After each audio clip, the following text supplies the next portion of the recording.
नमस्कार, बहुत बहुत स्वागत करता हूं मैं आपका YouTube चैनल के इस प्लेटफॉर्म विस्टारगेट एकेडमी में। आज की हम क्लास में जो टॉपिक डिस्कस करने वाले हैं वो है वन से संबंधित। ये बहुत महत्वपूर्ण आपका टॉपिक हो जाता है एग्जाम में। इससे काफी क्वेश्चंस बनते हैं।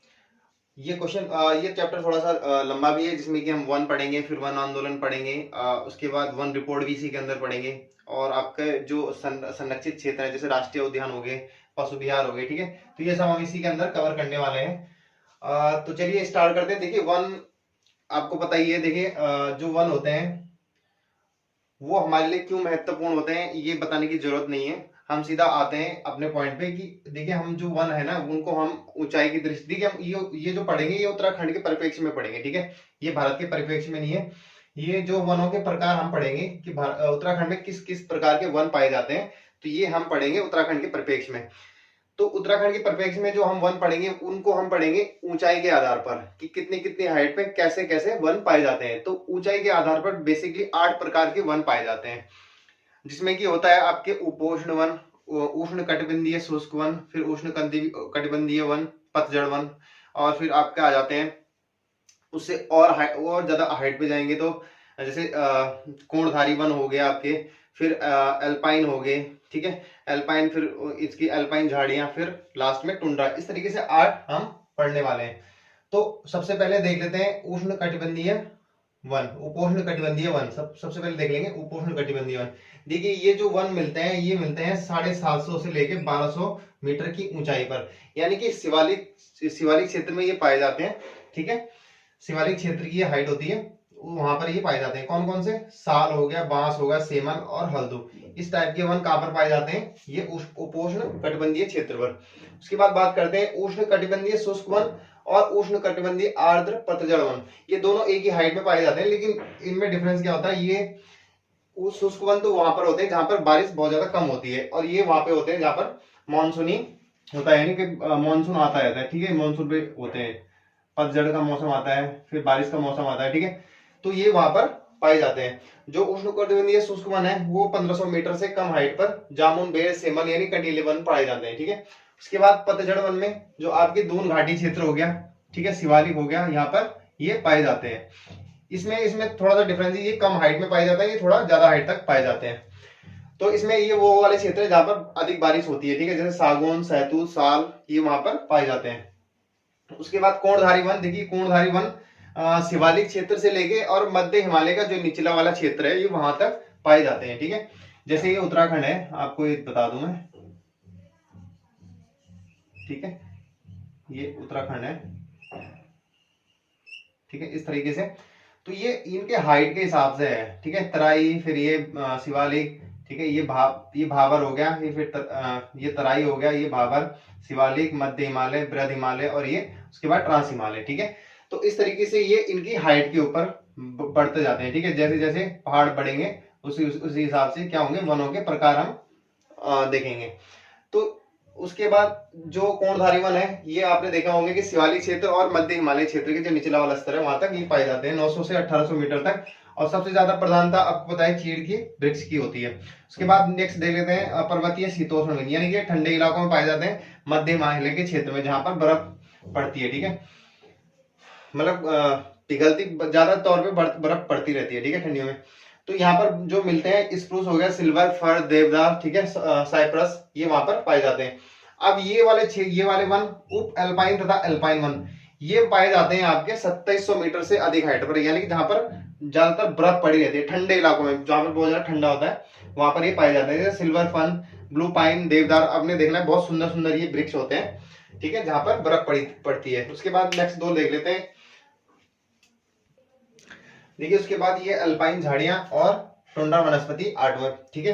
तो 3000 से 3600 मीटर की ऊंचाई पर कौन सी क्या पाई जाती है? झाड़ियां, अल्पाइन झाड़ियां। यहाँ पर बड़े बड़े वृक्ष नहीं होते, यहाँ पर क्या होते हैं, जो बुग्याल होते हैं, जो हम बुग्याल पढ़ते हैं उत्तराखंड के, वो यही इसी हाइट पर होते हैं, 3000 से 3600 मीटर की ऊंचाई पर। और यहीं पर क्या होती है, झाड़ियां होती हैं छोटी छोटी, बड़े बड़े वृक्ष नहीं होते यहाँ पर।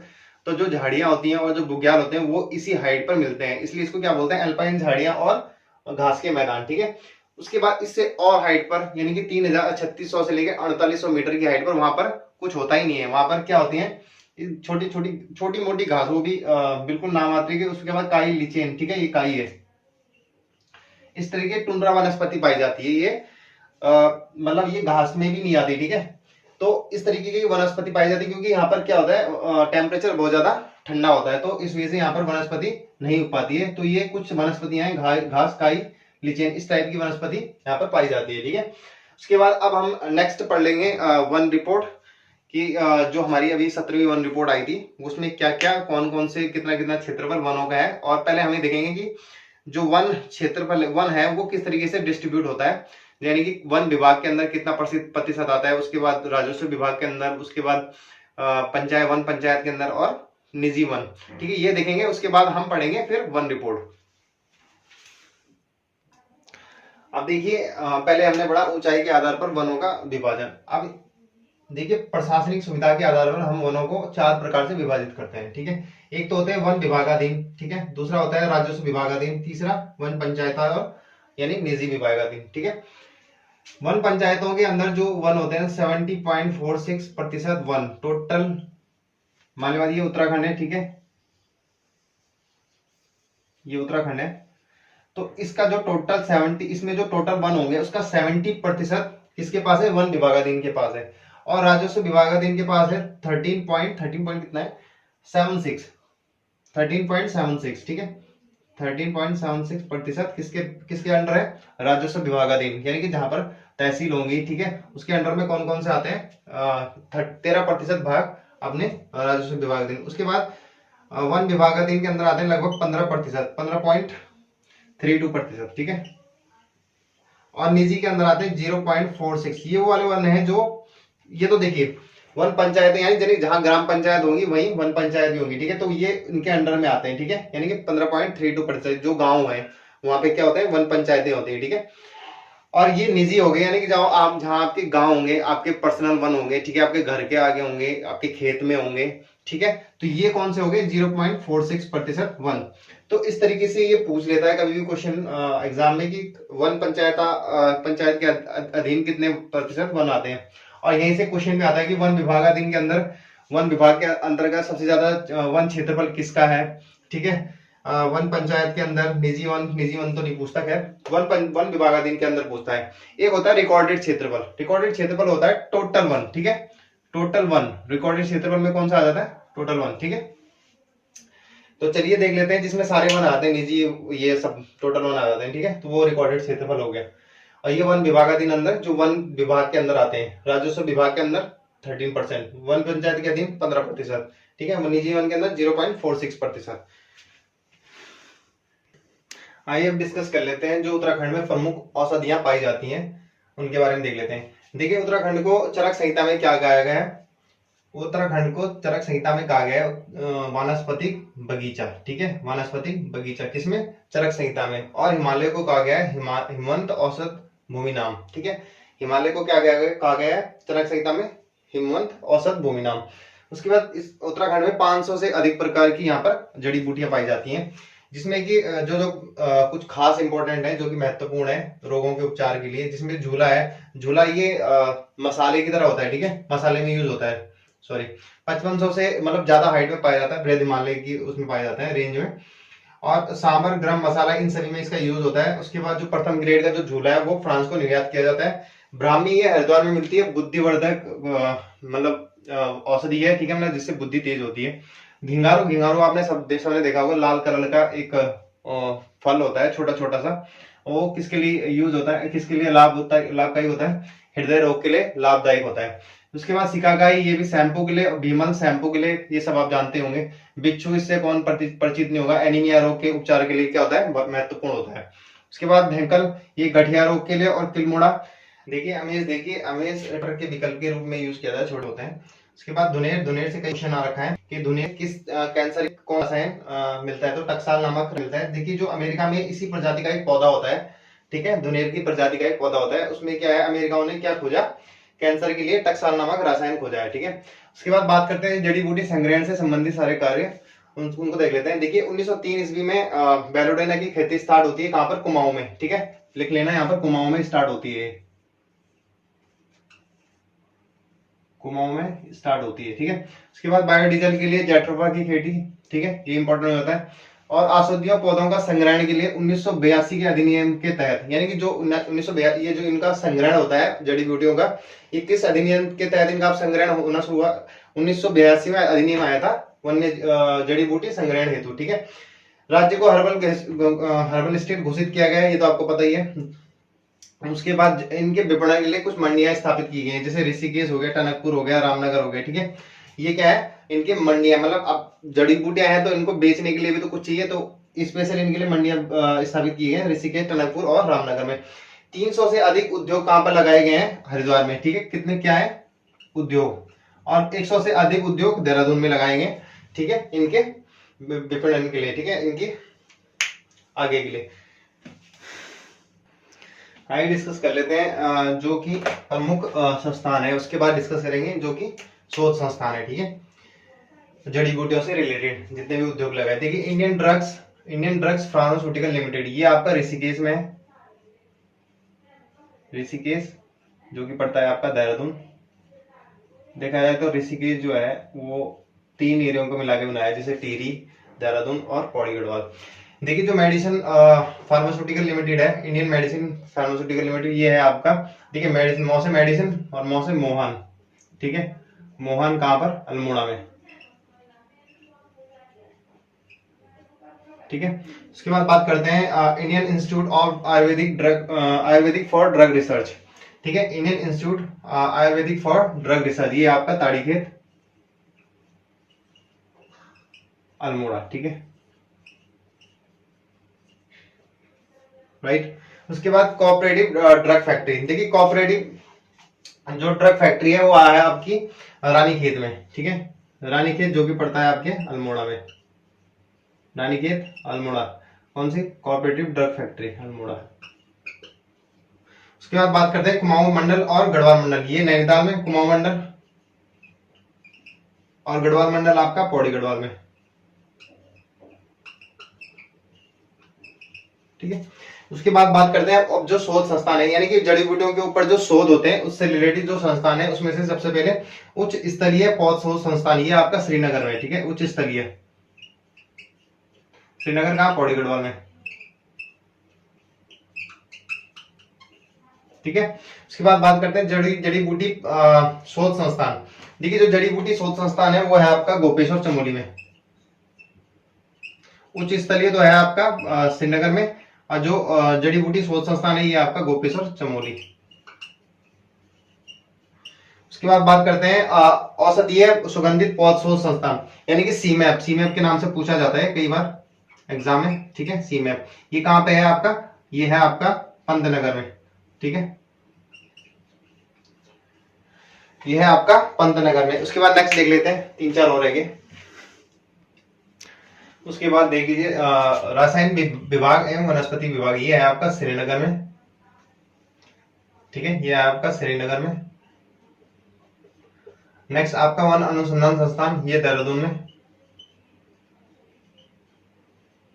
ठीक है। उसके बाद जीवी पंत हिमालयन पर्यावरणीय एवं विकास संस्थान, ये है आपके कोसी कटारमल अल्मोड़ा,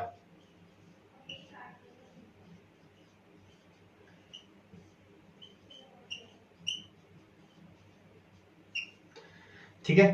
तो ये हो जाएंगे आपके ये जीव संरक्षण हो, ठीक है। तो इसमें हम आज डिस्कस करने वाले हैं वन इतिहास, ये ज्योग्राफी का मोस्ट इंपोर्टेंट टॉपिक हो जाता है और इससे अक्सर बहुत सारे क्वेश्चन देखने को मिलते हैं।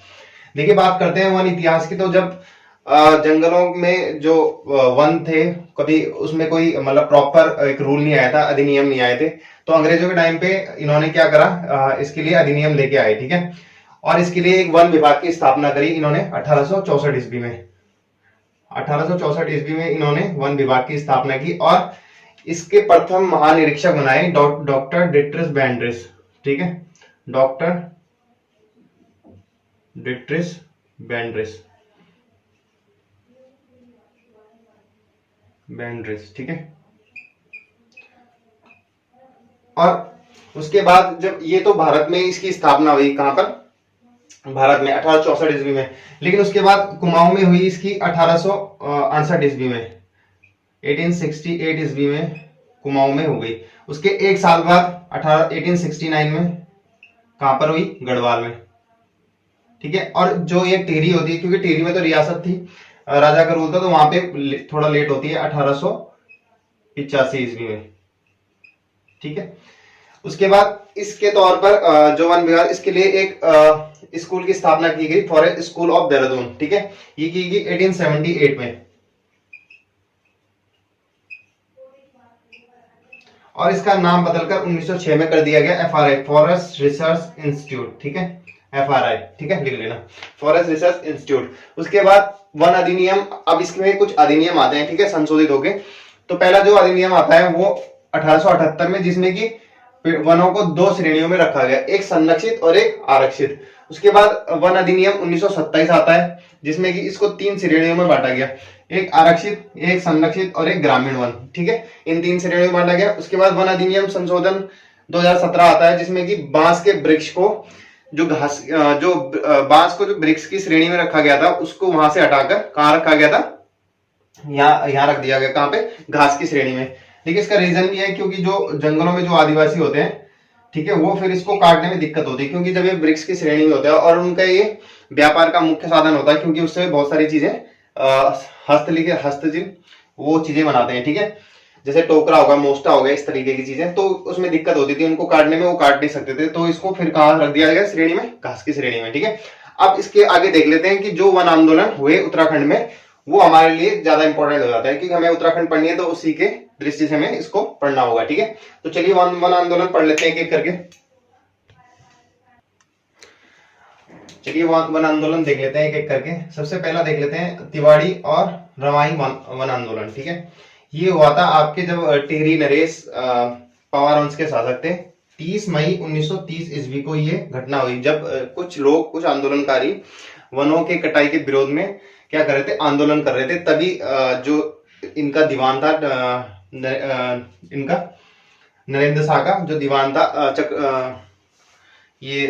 चक्रधर जुयाल। ठीक है, चक्रधर जुयाल ने क्या करा कि जो वहां पर जो आंदोलनकारी थी उन पर गोलियां चला दी। ठीक है, तो ये घटना सेम उसी तरह हुई जैसे जलियांवाला बाग हत्याकांड की घटना हुई थी, जहां पर 1000 आंदोलनकारियों को जनरल डायर के द्वारा गोली मार दी गई थी। ठीक है, तो इसको क्या संज्ञा दी जाती है? जनरल डायर की। ठीक है, उस टाइम जो पंजाब का गवर्नर जनरल था वो ओ डायर था, लेकिन जिसने गोली मारी वो डायर था। ठीक है, जनरल डायर।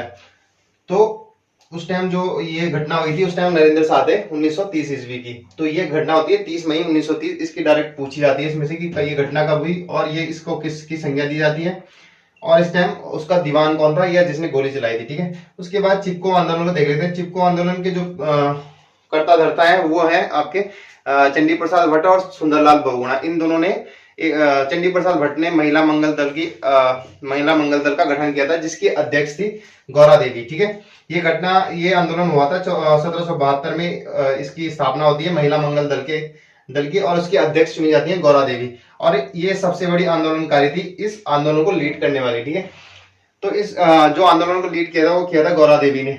और इसके पीछे जो इस आंदोलन के जो पीछे जो हाथ था वो था आपका चंडी प्रसाद भट्ट और सुंदरलाल बहुगुणा का। चंडी प्रसाद भट्ट को रैमन मैग्सेसे से मिला था 1982 ईस्वी में, और सुंदरलाल बहुगुणा को भी 1984 में पद्मश्री दिया गया था, लेकिन इन्होंने वापस लौटा दिया था। फिर जाके इनको 2009 में अभी पद्म विभूषण दिया गया था। ठीक है, उसके बाद गौरा देवी को भी कौन सा पुरस्कार मिला था इसके लिए? 1986 में वृक्ष मित्र पुरस्कार। चलिए अब नेक्स्ट आंदोलन देख लेते हैं, डूंगी पैंतोली आंदोलन। डूंगी पैंतोली आंदोलन ही चमोली की घटना है, जहां पर बांज के वृक्ष को काटने के विरोध में ये कुछ महिलाओं ने आंदोलन किया था। ठीक है, तो ये डूंगी पैंतोली आंदोलन सीधा पूछता है कि बांज के जंगल के काटे जाने के विरोध में कौन सा आंदोलन हुआ था? वो हुआ था आपका डूंगी पैंतोली आंदोलन। फिर आता है आपका पानी राखियों आंदोलन। जो पानी की कमी होती है, क्योंकि पहाड़ों में क्या होता है, बारिश में कमी नहीं होती, लेकिन गर्मियों में बहुत ज्यादा पानी की कमी हो जाती है, तो इसके लिए क्या करा इन्होंने? पानी राखियों आंदोलन चलाया। ठीक है, किसने? सच्चिदानंद भारती ने, और इसके लिए एक संस्थान की स्थापना करी जो कि था दूधातोली विकास संस्थान। उसके बाद ये घटना है पौड़ी की। ठीक है, उसके बाद देख लेते हैं रक्षा सूत्र आंदोलन। देखिए रक्षा सूत्र आंदोलन, ये वृक्षों में एक वो धागा सा बांध के इसका आंदोलन को लीड किया गया था। ये घटना है 1994 की, जो कि ये घटना है 1994 की। कहां पर? टिहरी के बिलंगना क्षेत्र की। ठीक है, उसके बाद नेक्स्ट देख लेते हैं आइए उसके बाद देख लेते हैं नेक्स्ट आंदोलन जो हुआ वो हुआ झपटो छिनो आंदोलन। ये झपटो छिनो आंदोलन तब हुआ जब जो नंदा देवी राष्ट्रीय उद्यान है 1988 में इसको रिजर्व कर लिया गया था, ठीक है। 1982 में नंदा देवी राष्ट्रीय उद्यान की स्थापना होती है और बायोस्फीयर रिजर्व भी हो जाता है 1988 में, ठीक है। तो ये रिजर्व एरिया हो जाता है। तो जो यहाँ पर जो लोग पशुपालन करने, पेड़ काटने, कुछ ना कुछ गतिविधियां करते थे अपने रोजगार के लिए, तो वो नहीं जा पाए। तो उन लोगों ने यहाँ पर क्या करा, विरोध किया। 21 जून 1998 की ये घटना है झपटो छिनो आंदोलन। ये लोग कहाँ घुस गए थे, नंदा देवी राष्ट्रीय उद्यान में, और वहां पर ये घटना होती है, ठीक है। कहाँ की बात है, नंदा देवी राष्ट्रीय उद्यान की, ठीक है। इतना ही एग्जाम में पूछता है कि झपटो छिनो आंदोलन का संबंध किस चीज से। उसके बाद बात करते हैं मैती आंदोलन। देखिए मैती का अर्थ होता है माई का। जो कल्याण सिंह रावत थे, उन्होंने एक बार वो देख रहे थे कि जो ग्वालदा विंटर कॉलेज है चमोली में, वेदिनी विज्ञान के पास, तो वहां पे कुछ छात्राएं क्या करती, मतलब एकदम मतलब बहुत ज्यादा इंटरेस्ट ले रही थी किस चीज पे, पौधों की देखभाल में, उनकी जो पौधे लगाने में। तो उनको एक दिमाग में उपज आया कि देखिए ये घटना है 1996 की। कब, ग्वालदा विंटर कॉलेज की वेदनी बुग्याल के पास कुछ छात्राएं क्या कर रही थी, पौधारोपण कर रही थी, उनकी देखभाल कर रही थी, उनमें पानी डाल रही थी। तो ये चीजें उनके दिमाग में ख्याल आया कि जो एक ऐसी मतलब एक ऐसी प्रथा स्टार्ट करते हैं ताकि ये किसके लिए महत्वपूर्ण साबित हो, किसके लिए लाभदायक साबित हो, पर्यावरण के लिए। तो इन्होंने क्या करा, जो जब वर वधु मतलब जो विवाह महोत्सव होते हैं, तो उसमें क्या होता है, जो वर वधु होती है उसके द्वारा पेड़ लगाया जाता है, कहाँ पर, अपने मायके में। तो उसकी जो देखभाल की जाती है उसके मायके के द्वारा की जाती है, ठीक है। तो ये बेसिकली ये उस टाइम की घटना है मैती आंदोलन, और इसके सूत्रकर्ता कौन है, कल्याण सिंह रावत, ठीक है। ये कल्याण सिंह रावत लिखे हैं। और कहाँ की घटना है, ग्वालदा विंटर कॉलेज की। तो इंपॉर्टेंट हो जाती है। देखिए जो भी है ना, ये सारे पर्यावरण प्रेमी है। अगर ये आंदोलन भी हुए तो ये कुछ पर्यावरण प्रेमी की वजह से हुए, या फिर उन लोगों की वजह से जिनकी कुछ जरूरतें थी जहां पर ये रिजर्व कर दिए गए थे, ठीक है। तो ये सारी घटनाएं उन लोगों की वजह से होती है। उसके बाद मिश्रित वन खेती मॉडल, ठीक है। आंदोलन खत्म हो गए, अब ये थोड़ा सा ये देख लेते हैं। देखिए मिश्रित वन खेती मॉडल दिया था जगत सिंह चौधरी ने। 30 साल तक इन्होंने बहुत मेहनत की थी, और फाइनली इन्होंने एक मॉडल दिया, यानी कि खेती जो है वो मिश्रित प्रकार की होनी चाहिए। कभी एक तरीके की खेती, एक खेत में एक तरीके की खेती नहीं होनी चाहिए कभी भी। उससे क्या होता है ना, उपज घट जाती है, ठीक है। ये कोट मल्ला निवासी थे, और ये खाली उत्तराखंड के लिए नहीं दी इन्होंने, बल्कि पूरे विश्व के लिए मिश्रित खेती मॉडल बहुत ज्यादा जरूरी है। ये आपको पता होगा कि आज कोई फसल लगाई है तो नेक्स्ट सीजन में दूसरी लगानी चाहिए, ठीक है। और इनको 30 वर्षों की मेहनत के बाद इन्होंने वन खेती मॉडल दिया मिश्रित, और इसके लिए इनको आर्यभट्ट सम्मान दिया गया 2006 में।